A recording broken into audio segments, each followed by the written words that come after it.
Ayan, luto na siya guys.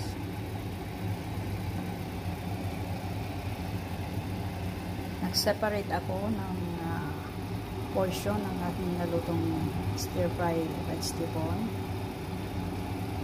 And then, ang remaining, ihalo ko na sa noodles. Separate ako kasi minsan nagluluto ng pure Pakistani menu.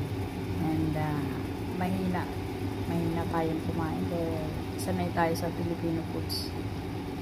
And ang luto nila masyadong spicy, maanghang, di carry.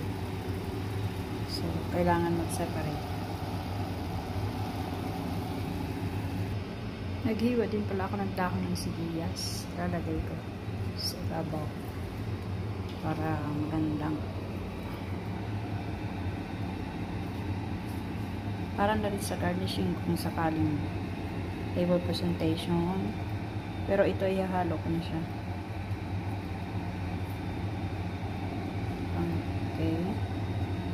Ayan na ang aking stir-fry vegetable and spaghetti noodles. Thank you for watching guys. Ingat kayo palagi. God bless.